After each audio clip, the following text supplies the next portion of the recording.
Hey guys, welcome back. It's been a little while. We've been hitting some pretty good arranged wars on the weekends and some getting some good luck on our midweek spins. And we had a what do you call it? The everyone agrees to spin at a certain time with a certain breakdown. Anyways, I'm blanking. I'm not gonna restart this recording, so that's what you get. All right. Well, we got matched up with a random against OneHive Prime. This was a even breakdown. We had Town Hall 11s. I think it wasn't even breakdown. I'm sorry. Wait, actually, I think we might have had. No, it wasn't even breakdown. Sorry. Ryan tripled the Town Hall 11. I didn't even notice. Okay, so I guess I know what replay I'm starting with. I didn't even catch this. So we did had opportunities to do Town Hall 11 on 11. Oh my god. I was just like, I do this so often. I just instantly start going to looking at the 10v10s and then looking at a few 9v9s, and I didn't even catch that Ryan put in a 11v11. So I'll show it. Just a straight bitch attack. Looks like 2 jumps. Gets good value with those 2 jumps. Gets it pretty deep. Gets pretty much whole access to the base with 2 jumps. The back end is weighted pretty heavily with air. It looks like it's kind of one of those like Town Hall 10 kind of meta bases. So I don't know. Maybe just not that great of a setup. Doesn't really make much sense to be a good anti 2-star, but it is what it is. Ryan crushed it. Good timing on his warden ability. Had a very good funnel. Everything got in there. He lost everything down here in the south, it looks like, but he ended up with a good mixture of witches, and up on the north side of the base, coming around, and they put in a lot of work up there, and just had good push right into the middle of the base. Nothing really much to commentate other than it was just the right hit for a base that was susceptible to it. Looks like it's going to be a little bit close over here, wrapping up this last Tesla and these last defenses down here, but he's still got, here, I'll slow this down. So he's got 3 witches, it looks like, warden and AQ ability, and his BK with almost full health. So I guess this witch up here is able to get down, just barely get down this Tesla, and yeah. Oh no, she got roasted. Oh well. So yeah, there's a witch trailing back here also. So yeah, this was kind of a mess, but it's 11v11, so can't really complain. There's the last bit. So I didn't catch how long that attack was. Let me hit that one more time. Yeah, it was pretty close to 3 minutes. So good hit. We had a very good performance. Up and down, we were able to get 2 10v10 triples, and we did really good on our dips. So the breakdown of this war, which is where I started and got sidetracked, is we had 6 Town Hall 11s, and then we had Town Hall 10s down through 20. So 6, 12, and then the rest were 9s. And here is one of our 10v10s. We are figuring, I know, we still need to put in some work on our 10v11 hits. I think that's like the thing that's the most difficult for us.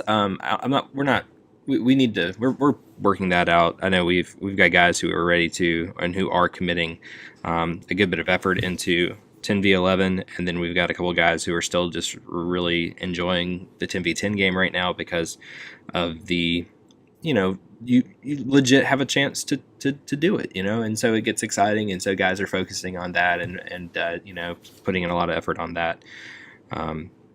So I think our 10v11 has kind of lagged behind, and we just need to keep up with it. So this is Jampy. This is what we like to call, what he likes to call, whatever. I'm not sure who started calling it what. This is air miners. So the general idea here is to not trigger the CC, because the meta at Town Hall 10 is every CC is Hound Loon for the most part. You get a base that doesn't have that, it can trip you up. But when it has that in it, it does really good against a hit like this where you never trigger the CC. So what he did at the beginning there, I was talking about other stuff, is he was able to make good pathing by eliminating these archer towers with a haste and some loons off the bat. And he's just kind of starts his first hounds on this really his first loons on this really interesting path. He's got this little pack of 4 over here that are going to come across and make sure that they get this back end and path to the core and get down these core wizard towers.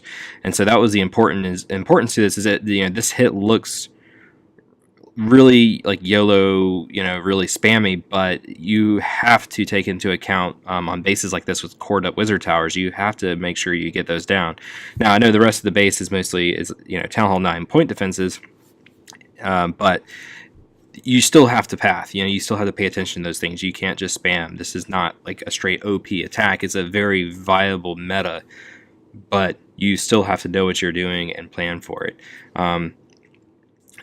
The typical thing it was going on while I was chatting about that was the skeleton kill, so you have like the multi-purpose rage there that went down. So he raged up his loons, pups, and had 2 skeleton spells. You bring your max and your CC, and you bring your own. So with that, he was able to kill the queen, and then he had enough loons, and he still has BK up after all of that, where he started over here at the very beginning of the raid and wrapped all the way around. So the BK was there doing a ton of cleanup. So yeah, 84k base. It's not it had upgraded Inferno towers, I think, but mostly Town Hall 9. But these are the bases. If you're at a very competitive level, you really need to be getting these bases 10v10.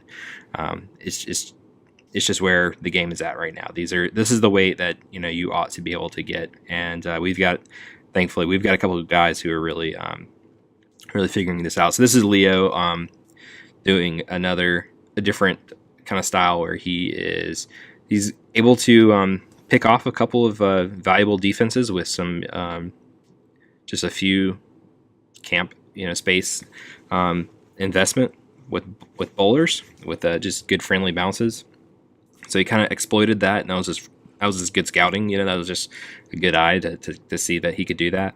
So he's got his first level of wall breakers in, and he's going to be able to get a little walk down here, and I think he's going to end up jumping in and bringing his BK to come back in here, and then they're going to push into this next compartment. So he already got down the first air defense. He's going to push into the next compartment and get the second, and I believe his plan, I think he gets the defending AQ. I forget. I watched these attacks like yesterday and ran out of time to record the video. But once the queen is in there and she's tanking up a couple defenses here, he's got the CC coming out that he's going to deal with. And while that's going on, he has 2 layers of wall breakers to get his BK in, and then his BK was only facing coming in that one archer tower, and then the 2 Teslas that are still Town Hall 9 level.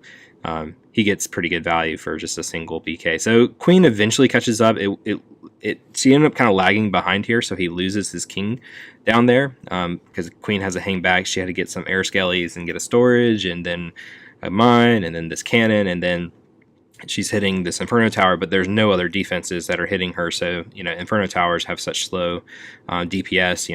The damaging thing to them, to your walks, is when you've got other things targeting. So he's got his queen frozen in here, and while she's frozen, the pups are working on her a little bit, and he just is able to haste his loons out of her path, and then by that time the queen has caught up, and he had to burn her phase, but she's at full health, and then the defending AQ finally targets her, and she's got the health to get her down. So not the way he planned it. I think he definitely wanted to get defending AQ with his push into this Inferno compartment here, but just the way the queen lagged behind, it didn't work out, but he got enough value on other things that it worked out just fine. So nice hit there, Leo. A couple of Town Hall 9 hits to show you, which I've got to pick one fewer to show you because of my complete blowing that Ryan had 11v11 triple. This is Vengeance. Just a neat little hit. Has a lot of things going on different parts of the base, and just creative. So he's got this little haste, and I think that was 3 loons, because a Sam got one, and then so 3 loons and a haste. Was able to make a really nice funnel there, and then he's got a baby drag to come in as well to make sure his queen is going to walk counterclockwise, come up this side of the base over here. And when she does, she'll eventually get into the radius of the defending CC, and so she'll be able to deal with that. So he has his healers coming down on her now that she's getting targeted. And what this has done is, once he is able to engage the CC, he's got also an exceptionally good funnel on this side of the base that he's going to be able to use with a hybrid with some bowlers and Valks and a shatter over here. So once the queen didn't step up here, he has a hog. He's trying. It did target this cannon, but as soon as it targeted that cannon, that Tesla popped. So, anyways, he's able to get it eventually, just kind of by the skin of his teeth, so to speak. So once the CC gets triggered, he's dealing with that with a rage and poison, and is able to save his phase. While that's going on, he's making his funnel out here at 9 o'clock, getting good value out here. There were the external Teslas, and he's going to deal with the BK in a moment. While Queen continues her walk, he's got Vouts and Bowlers and his King and a little Shatter coming in here. He's just going to let them grind to the wall themselves, since he's got the Valks and BK. So, and then a single jump is going to give them access to pretty much the rest of the base, and he's got a heal spell for them and a rage. So all that's going on. Queen is still staying up out there getting work done. Sorry, I didn't mean to tap on that. And raged up bowlers and Valks and everything just melt through that part of the base over there. So he's just now using his King ability to get through that wall. Bowlers, golems are working. And he's got a few hogs to come in here and to get this last cannon that's kind of locked up, landlocked in there. And eats a couple springs, but no worries. Only thing left is that 80 there in the core. So still had his queen phase, and I think he probably could plan to use that if he needed to on the king or whenever. But anyways, really nice hit. It's fun to watch. Here was, I cleaned this up. Someone else had this plan, and I forget kind of what went wrong for them. Anyways, this base is one of those really tight bases, compact bases that you can get a lot of value from without with a walk, a queen walk that you then shatter into and have the healers then transfer essentially off of your queen onto your ground troops. And when you do that, you can see my spells I brought. There were some corner Teslas up down south, and there's one up in the north also that I'm about to get. But anyways, back to kind of describing the meta of this attack was, the idea is obviously, the value of having a queen walk, but then you're able to essentially not need heal spells for your shatter to keep your bowlers up, because you've got rage spells for them. So what it does is, what it allows you to do is you can bring in something like a quad quake to get lots of value and open up a lot of the base. So already, you already have that one half funneled from your queen walk, and then you're only responsible for the other half with your wizards. The wizards get that funnel made, so I got my king and bowlers coming in, and I'm able to. I triggered out the CC got triggered by my golems, and so they're targeting the golem. So I don't have a lot to worry about with my queen. Once everything gets jumped in, quake open the core there. Queen is doing just fine. She's, hitting walls for stupid reasons, but, what do you expect? She ends up coming back and coming back in here. So the healers actually never really transferred the way you would kind of expect them to do. But the two golems are just so fresh. They had tons of HP, and the bowlers hung back nicely and raged up. They just get so much value. So, lastly, have a couple of one hound, a couple loons for these last point defenses that were down here in the south, and the bowlers also kind of catching up and hitting those same defenses, and then the queen splits back the other direction. Anyways, it was a clean hit. It was an easy cleanup. So thanks for whoever put that scout on there. So good game, guys. This was a good war. Shout out to OneHive Prime. They had a weird performance at Town Hall 11. I'm not sure what level they're at these days, but they just didn't have a very good performance at Town Hall 11, and it kind of cascaded down and gave them a lot of trouble with getting 10v10 hits and 10v11 and everything else. So it was a 11-star win looks pretty big, but it was just kind of one part of their game was not doing too well. Anyways, good game, guys.